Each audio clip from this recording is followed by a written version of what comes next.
Hi everyone, Drini here, and welcome to my channel. So we're going to take a look at Bitcoin today because indicator after indicator is really telling us that we are back on a bullish uptrend. So let's dive into the charts to see what's going on, but more importantly, what do we need to do moving forward? And let's dive in. So looking at the Bitcoin chart right now on a weekly time frame, as you can see, remember what we've been talking about for the past few weeks now.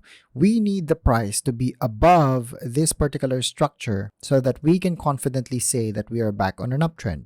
Look at where we are now and look at what the candle is bringing us. It's a solid green candle that wasn't just a touch on this particular EMA before the subsequent consolidation. We are almost to the end of the work week, and we have peaked above the 21 EMA right here. When you look at the daily time frame, we still have to break this particular neckline right here of around $44,600. And while we could get rejected right here, that's of course a possibility. One thing to note though is we have officially formed a golden cross where the 21 EMA has crossed the 55 EMA. And the last time it happened where we formed a cross, we went up from $40,000 all the way to the current all-time high of around $69,000. When I look back to the previous golden cross was back during the end of the bearish phase right here. When the cross happened, where did we go? We went from $37,000 all the way to $52,000 within that particular rally. And when I go back to another golden cross, this time way back in October of 2020, when we finally crossed, we went from $10,000 all the way to $65,000. So a golden cross on a daily time frame is really a positive sign. And even though we take some time in breaking this particular resistance, it's only a matter of time. There are other factors to consider, of course. There are other asset classes that have really bounced back.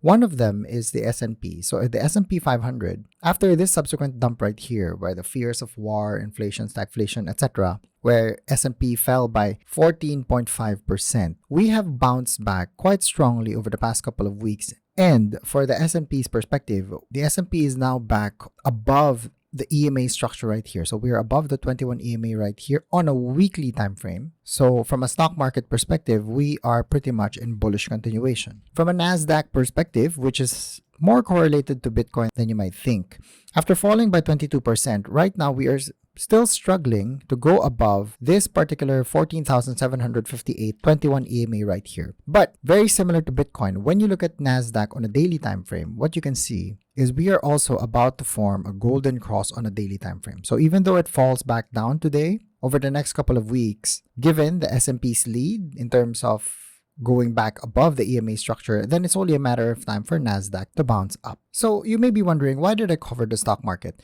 That is because majority of institutional investors are also now in the crypto space. So understanding their sentiments with traditional asset classes really gives us a good indication of what they're going to do moving forward. But you may be wondering, what about the war? What about inflation? What about the other factors? One thing to note about markets though, and I think this is something very important for you to know, the market is the collective intelligence of everyone trading and investing in it.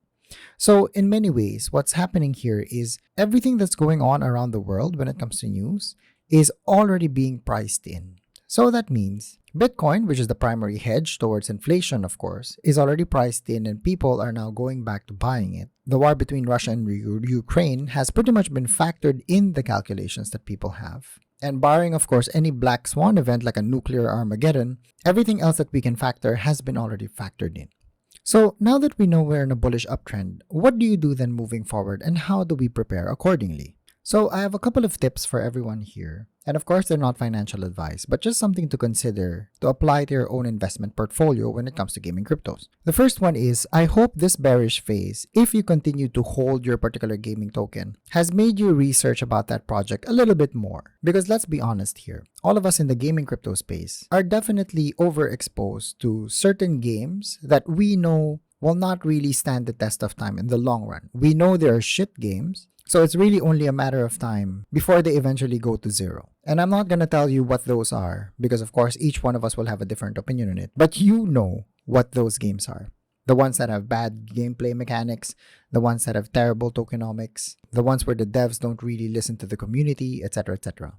So the first thing that you have to do is identify those gaming cryptos that you know have no future in the mid or long term. Then what you do there is plan out an exit strategy for that particular gaming crypto. Why is that? That is because not all gaming cryptos will go back to the highs that we established a few months back. Some of them will continue to remain low, some of them will never recover, and some of them will keep going back on a downtrend. So have an exit strategy for those particular gaming cryptos.